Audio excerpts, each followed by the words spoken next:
Where are my glasses? Well, beats me. I guess that could pose a problem. Don't tell me we're gonna have to go back to Earth to get your glasses. I kinda hope you're farsighted, because that's important for flying a spaceship.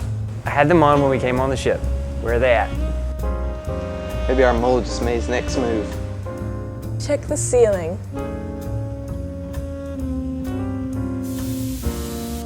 Seriously?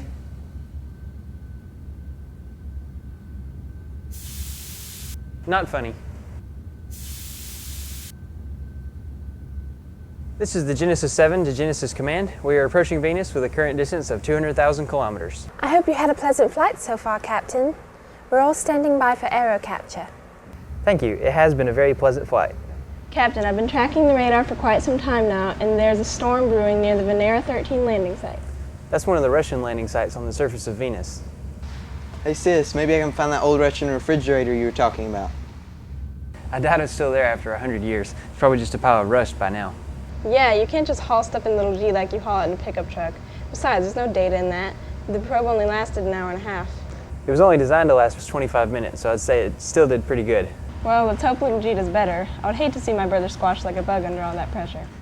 She can take it. The engineer team at Genesis 7 tested it to 500 times normal Earth pressure. And that's well over the 92 times found on the surface of Venus. Wow, look at all that lightning near Venera 13. It's almost constant. These storms are super magnetically charged lightning storms, which contain more lightning than 1,800 thunderstorms on Earth combined. That, coupled with the acid rain, is making me feel real cozy about right now. You're not getting cold feet, are you, Lieutenant? No, sir. I mean, it's kind of hard to be worried about lightning storms when I'm going to be surrounded by lava flows once I land. You want me to go instead? You guys don't think I'm complaining, do you? Oh no, I'm not complaining. I've dreamed my whole life about getting to do something like this. Well, here's your chance. Lieutenant Jennings, we are 5,000 kilometers from Venus and preparing for aerocapture. Copy that, Captain. The Genesis crew is standing by. We are approaching Venus orbit. Lieutenant Andrews, perform a systems check and prepare for initial aerocapture orbit. Yes, sir, Captain. System check is complete and all systems are a go, sir. Thank you, Lieutenant. Now engage attitude control thrusters. Attitude control thrusters engaged, Captain. Priscilla, engage the magneto shield. Magneto shield engaged, sir. Lieutenant Jennings, all systems are a go. Do we have clearance for aerocapture? All systems are a go, Captain. You're clear for aerocapture. Lieutenant Andrews, line us up with the aerocapture trajectory. We're looking to run into the outer layer of Venus atmosphere in order to establish an elliptical orbit. Yes, sir, Captain. Aerocapture trajectory has been established and we will be entering the atmosphere at 100 kilometers per second. Secure safety harness. Safety harness secured. Same here, I'm snug as a bug. Prepare for atmospheric impact in 10 seconds. Molly, begin countdown. Guys, this is going to be a bumpy ride.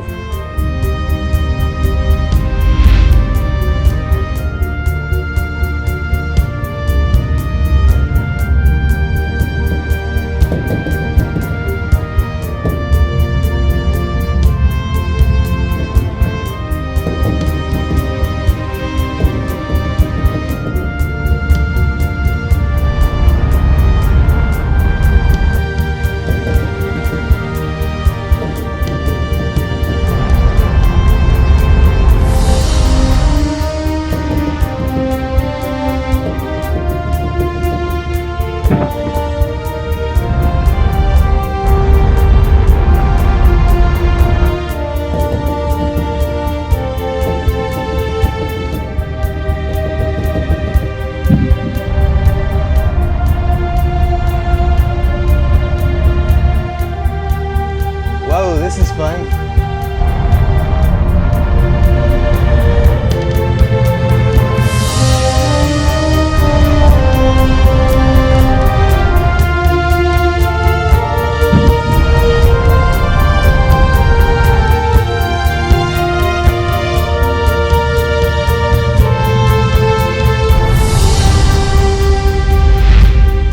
Congratulations, Captain. Mission 1 accomplished. How do you feel? I feel great. That was one intense ride. We only have to do that about 5 more times during this mission to the planets. Captain, we are entering orbit rise. Priscilla, disengage magneto shields. Magneto shield disengaged, sir. Sir, we are in a transfer orbit and are proceeding into our final orbit path in just a few moments.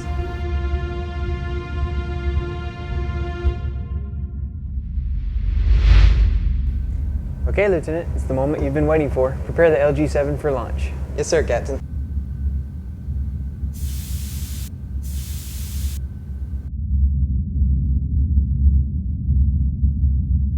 I'm aboard the LG-7 and I'm ready for launch. Copy that, Lieutenant. Proceed to disengage docking arms.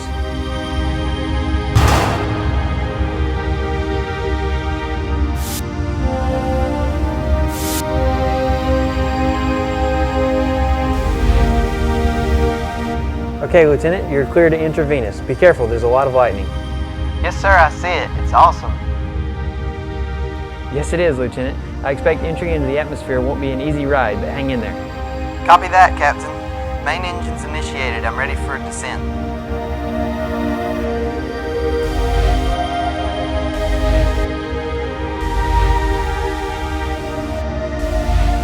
"100 kilometers.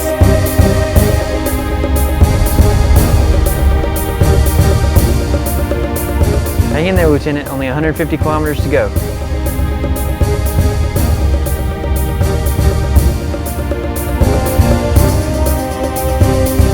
"175 kilometers.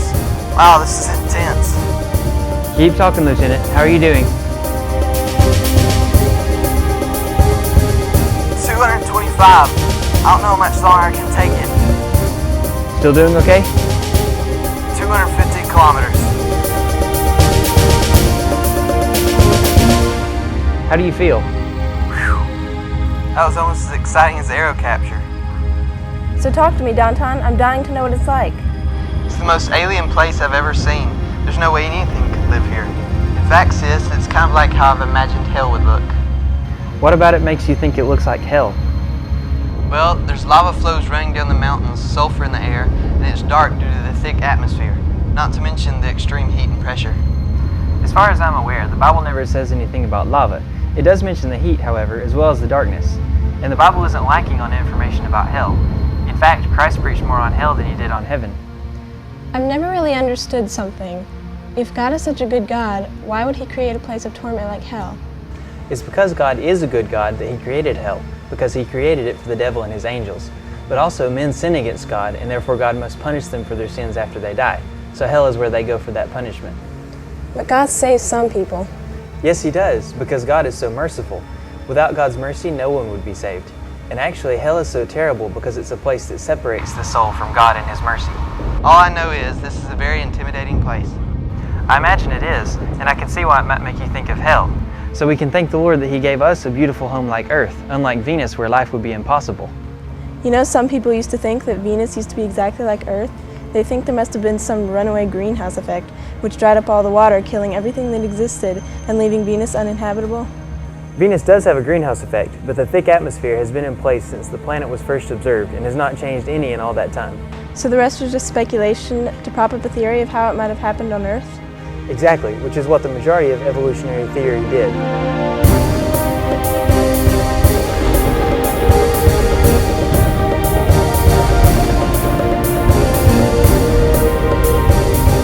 I'm looking for a landing site to take a few samples. It ain't easy though, everything looks so unstable. Take your time, Lieutenant. Captain, I've been noticing that Venus spins in a different direction from Earth and most other planets. Yes, according to their theory. So what happened? A giant planet-like rock bumped into Venus too? Actually, some said that it did. Others said that it flipped its poles due to runaway geological processes. So now what do they say happened to make it reverse its spin? They say it had a giant bump like a hunchback that caused the planet to spin wobbly until it balanced itself out in a reverse spin. Wow, this just keeps getting better and better. Unfortunately, the more we came to know evolutionary theory, the more we realized that instead of science, it is really a religion, but only a religion that will not recognize that there is a God who created it all.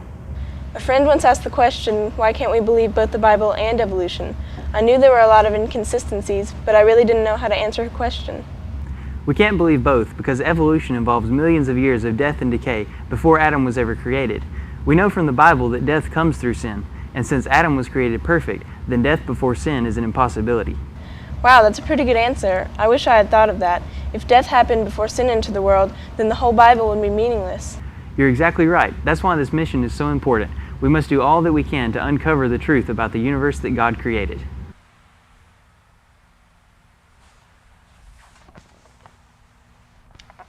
Hello, Captain. I've just heard from Admiral Croft that you replaced Donton with Arnold. Oh no, he's quite sure. He says there's been a grave mistake. Arnold should have been on the mission the entire time. Oh, so you refuse? Well then, I'm afraid you'll all have to be fired. Lieutenant, what are you doing? Oh, Captain, Lieutenant, I was just looking for my glasses, and obviously they're not here. I'll just look somewhere else. Thank you. You might check your head. Sorry? Your glasses? Oh yes, right. Thank you. Lieutenant Jennings, I wasn't expecting a call. Something odd just happened. And how is that out of the ordinary? I came into my office and Arnold Walensky was sitting at my desk. Do you know him? I think I may. Was he the same graduating class as Donton? That's him. Anyway, he was just sitting here at my desk. I think he was mocking me. Really? What's he got against you? I don't know. I barely know him. Maybe he tried to uplink a file. Did you get anything? I didn't notice anything, but we should probably run a scan. Priscilla, scan all uplinked files, including the secure ones. Yes, sir, Captain. Scanning all recent uplink files. Do you think I should alert Admiral Croft? Considering recent suspicions, I think you should. Let us finish the scan and then I'll send you all the data so you can take it with you. The scan is complete, Captain. Everything's clear. Well, maybe Arnold wasn't up to anything, but I think we should report it to the Admiral just in case. All right, Captain. I'll let you get back to work. I'll talk to you again at 1900 hours. Thank you, Lieutenant.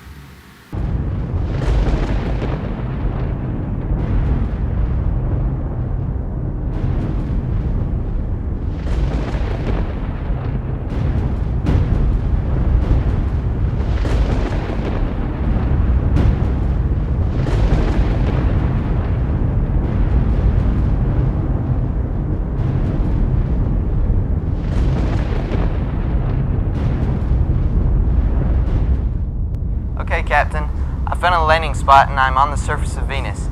I'm preparing to take a few samples and then I should hopefully be back on the way to Genesis 7. Go ahead and uplink the audio device, Lieutenant. Audio is uplinked, Captain. Thanks. Priscilla, I'll need you to process the audio and send it back to Genesis Command.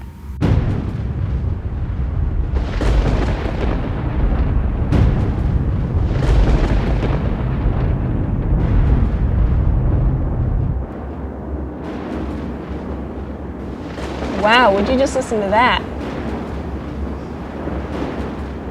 It's like a perpetual thunderstorm. Well, I'm not surprised as much lightning as there is down here.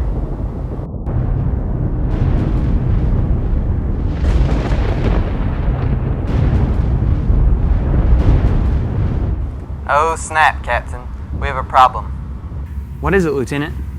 I finished collecting my samples, but the LG7 won't budge. Have you tried reversing the trim thrusters? You may be lodged under a rock. Priscilla, see if you can get a view under there. The camera has a good view of the landing gear, sir. It's up on your screen now. What are the temperature readings on the ground, Lieutenant? Surface temp readings are at 900 degrees Fahrenheit. It looks like you'll need to jettison your landing gear, Lieutenant. That'll take a week to replace.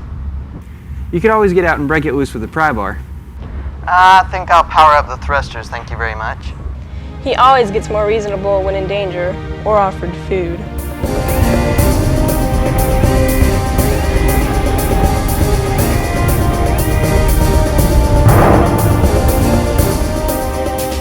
I'm free from the surface, Captain. Excellent, Lieutenant. Continue flying above the surface while the data uploads.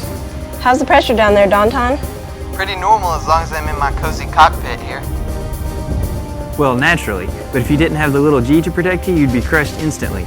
The pressure on the surface of Venus is about what you'd expect to find 3,000 feet below the surface of Earth's oceans.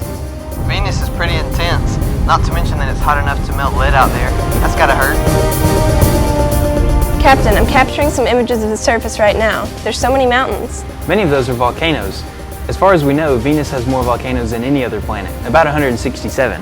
The largest of those is Mount Mons, which is still active today. I can see it right now, it's enormous.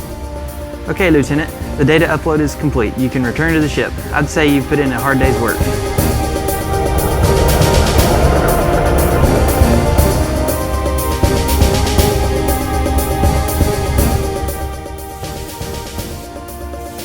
Hello, Lieutenant. What is it with you and close calls anyway? I don't know, I guess danger just likes to follow me. Hey Priscilla, come here.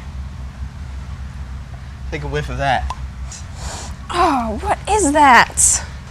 I was able to get a sample of the air around me, and because there's so much sulfuric acid, it smells like rotten eggs. It's worse than rotten eggs.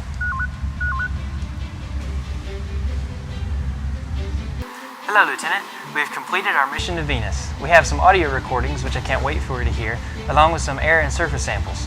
Priscilla will be sending all of our findings in a data report directly. That's great news, Captain. I'm curious as to what the air samples were like.